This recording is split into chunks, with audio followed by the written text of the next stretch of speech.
আসসালামু আলাইকুম। কেমন আছেন সকলে? ভালো আছেন? আলহামদুলিল্লাহ আমিও ভালো আছি। গরমে ঘাম চুয়াইতাছে। তো শুরু করলাম আজকের ভিডিওটা বিকাল থেকে। তো কিছু কথা আপনাদের সাথে কিছু আপুর প্রশ্নের উত্তর দিব। আর সেই সাথে কিছু আপুরকে টিপস দিব ইউটিউব সম্বন্ধে।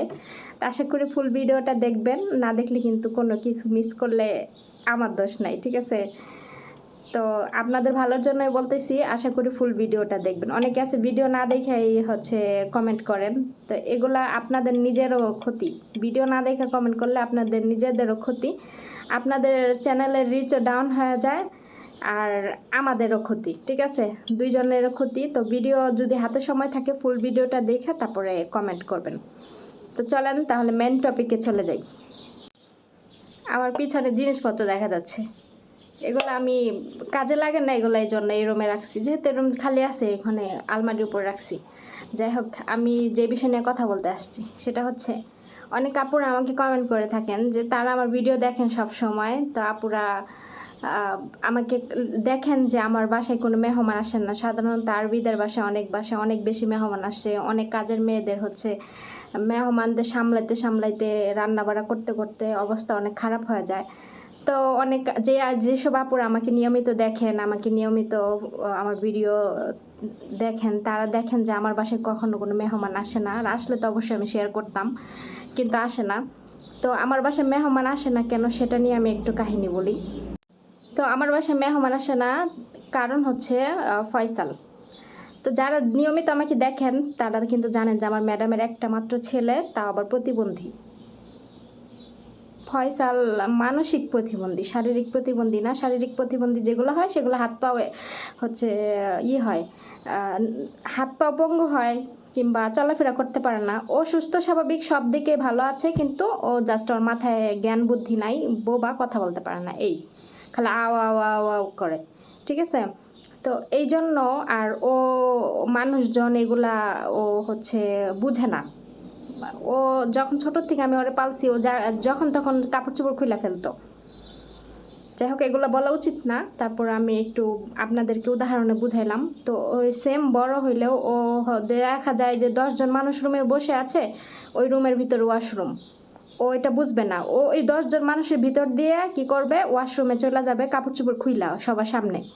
ওর এই জ্ঞানটা নাই এখন। ঠিক আছে? তো এই জন্য আমার বাসায় আমার ম্যাডামে কোনো মেহমানকে দাওয়াত করে না। তাদের যদি কাউকে খাওয়ানোর প্রয়োজন হয় তাহলে বাহির থেকে খাবার অর্ডার করে কিনে তারপর বাসায় নিয়ে দিয়ে আসে। ঠিক আছে? আর সব আত্মীয় স্বজনরা মিলে হয়তোবা দূরে কোথাও গিয়ে, মাজরা আছে, ওই যেমন ধরেন আমরা পিকনিকে আমাদের দেশে যেভাবে যায় ওরকম ওরা ওইরকম পিকনিকে যায় মাজরা। তো ওইখানে ওরা গিয়া সবাই মিলে ফ্যামিলি একসাথে হয়ে তো খাওয়া দাওয়া কইরা তারপর একটু ঘোরাঘুরি করে পরে চলে আসে। তখন ফয়সালকে নেয় না, আমার কাছে ফয়সালকে রেখে যায়। তো এটাই আমার বাসার লোকজন না আসার মেন কাহিনী হচ্ছে এইটাই। আর আমার বাসার লোকজন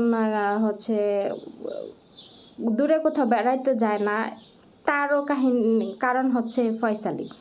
ওর জন্য দূরে কোথাও যায় না, কারণ বাপ মা তো বুঝেন না যে সব পোলা পান্ডে নিয়ে যাইবো, এখন ওরে একা আমার কাছে রেখা যাবো, এরা ঘুরতে যাব। এই জিনিসটা ওনারা বাপ মা ওনাদের কাছেও তো খারাপ লাগে। নিজের ছেলেকে সবাই ফালাই দিতে পারলেও পাগল হোক, ছাগল হোক, অসুস্থ হোক, যাই হোক, নিজের মা বাবা কখনো তার সন্তানকে ফালাই দিতে পারে না। সব মা বাবা পারে না, কিছু কিছু হয়তো বা তারা করে। দেখেন আমি ঘাইমা আমার কি অবস্থা হয়ে যাইতেছে। এখানে অনেক গরম, আমি কাপড় চোপড় আয়রন করতে আসছি।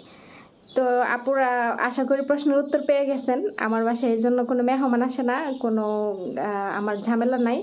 আর আমার আসলে কাজ কামের এগুলো কোনো ঝামেলা নাই। আমি আমার নিজের মতো করে দেখে শুনে কাজ করি। এই যে আমি 4টার সময় ঘুম থেকে উঠলাম, একটা রুম পরিষ্কার করলাম, কাপড় চোপড় ধুইলাম, বিকালের জন্য রান্না বান্না করলাম, রাতের জন্য এখন আসছি কাপড় চোপড় আয়রন করতে।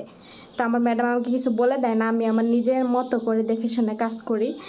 তো এই জন্য আমি আমার নিজের বাসার মতো এখানে থাকি। আর আমার ম্যাডাম পুরা বাড়িটা ম্যাডামের আমি টেক কেয়ার করি, আর কেউ না। ঠিক আছে? ওরা তো ওদের মতোই থাকে।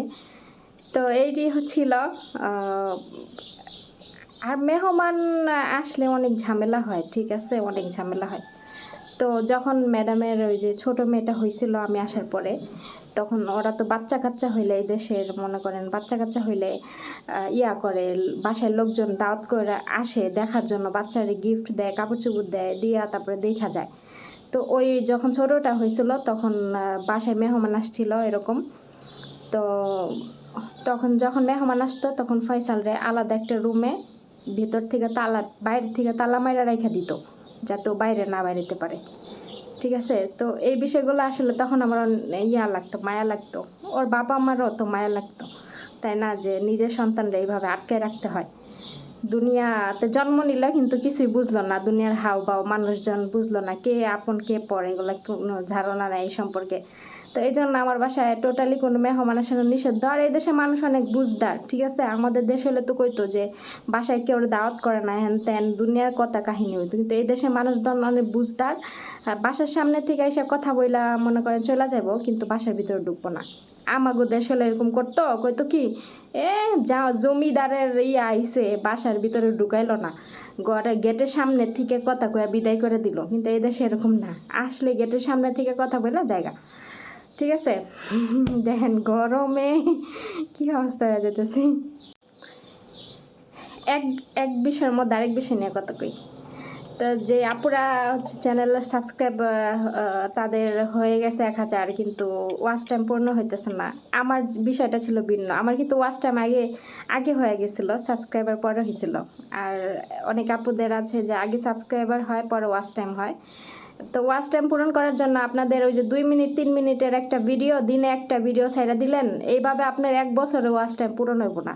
ঠিক আছে, আপনারা দিনে 2-3টা করে ভিডিও আপলোড করার চেষ্টা করেন। আর ওই যে reels video, short video upload করেন না, ওই শর্ট ভিডিও কিন্তু এখন ওয়াচ টাইমের সাথে কাউন্ট করা হবে না। ও শর্ট ভিডিওতে যদি আপনার 5000 ভিউ হয়, তাও ওয়াচ টাইমের সাথে আপনার ওইটা কাউন্ট করা হবে না। ঠিক আছে, তো শর্ট ভিডিও ছাড়েন, ঠিক আছে ছাড়েন, কিন্তু ওইটার ওয়াচ টাইম কাউন্ট করা হবে না। কিন্তু আপনারা হচ্ছে দিনে 2-3টা করে ভিডিও ছাড়েন। আমি অনেক কষ্ট করে মাত্র 6-7 মাসে মনিটাইজেশন পাইছি, কারণ আমি দিনে 2-3টা করে ভিডিও ছাড়তাম। আর একটা কথা বলি, অনেকে আছেন যে 2 মিনিট 3 মিনিটের 4 মিনিটের ভিডিও ছাড়েন, এইসব ভিডিও ছাড়া লাভ নাই। ঠিক আছে, 8-9 মিনিটের 10 মিনিটের ভিডিও ছাড়াই চ্যানেল থেকে মনে করেন যে টাকা আসে না বেশি। আর 2 মিনিট 3 মিনিটের ভিডিও ছাড়া 20-30 জন 40 জন 100 জন ভিউ হইলে কি টাকা পাবেন? 8 মিনিটের উপরে ভিডিও ছাড়লে ইউটিউব থেকে ভালো একটা অ্যামাউন্ট আসে। ঠিক আছে, 2 মিনিট 3 মিনিট 4 মিনিটের ভিডিওতে কোনো অ্যামাউন্ট আসে না। এইভাবে হয়তোবা আপনি চ্যানেল মনিটাইজেশন করতে পারবেন হয়তো ওয়াচ টাইম পূরণ হইলে, কিন্তু 3 বছরও টাকা উঠাইতে পারবেন না, কারণ ইউটিউবে তো একটা নিয়ম আছে যে $100 না হওয়া পর্যন্ত টাকা পেমেন্ট উঠানো যায় না। ঠিক আছে, তো ভিডিওটা একটু লং করার চেষ্টা করেন। হঠাৎ শর্ট ভিডিও আপলোড করার পর লং ভিডিও আপলোড করলে হচ্ছে আইডি রিচ ডাউন হয়ে যায়। তো এখনও সময় আছে, ভিডিও একটু লং করার চেষ্টা করেন। কষ্ট যখন করতেছেন একটু ভালো মতোই কষ্ট করেন, ওই 2-4 মিনিটের ভিডিও। আবার অনেকে আছে যে ক্যামেরা অনেক সামনের থেকে ধরে, বেশি সামনে থেকে ক্যামেরা ধরবেন না, একটু দূরের থেকে ধরে ভিডিও করবেন যাতে দেখতে একটু সুন্দর হয়। আমি নিজেও অত বেশি পারদর্শী না, আমি যতটুকু পারি তারপর ওইভাবে করার চেষ্টা করি, একা একা যতটুকু পারি করার চেষ্টা করি। তো ভিডিও ক্যামেরাটা একটু দূরের থেকে ভিডিও করার চেষ্টা করবেন, অত কাছে নেবেন না, বেশি কাছে নিলে আবার ওই ভিডিওটা দেখতে ভালো লাগে না। ঠিক আছে, তো যাই হোক আর বেশি কিছু বলবো না। দেখেন আমার মুখ গাইমা একবার আমি শেষ হয়ে গেছি, তো বেশি কিছু আর বললাম না। তো আজকের ভিডিও এখানেই রাখতেছি। তো সবাই আমার চ্যানেলটা সাবস্ক্রাইব করে দিবেন, আর ভিডিওটা ভালো লাগলে লাইক কমেন্ট শেয়ার করবেন। আর আপনারা যারা আমাকে ফেসবুক পেজ থেকে দেখতেছেন অবশ্যই আমার পেজটা ফলো করবেন, আর ইউটিউব চ্যানেল থেকে যারা দেখতেছেন অবশ্যই আমার চ্যানেলটা সাবস্ক্রাইব করবেন। নতুন পেজ খুলেছি তো পেজেও টুকটাক কাজ করার চেষ্টা করতেছি। তো ঠিক আছে, আজকে ভিডিও এ পর্যন্তই। সবাই ভালো থাকবেন, সুস্থ থাকবেন, দেখা হবে নেক্সট কোনো ভিডিওতে। আল্লাহ হাফিজ।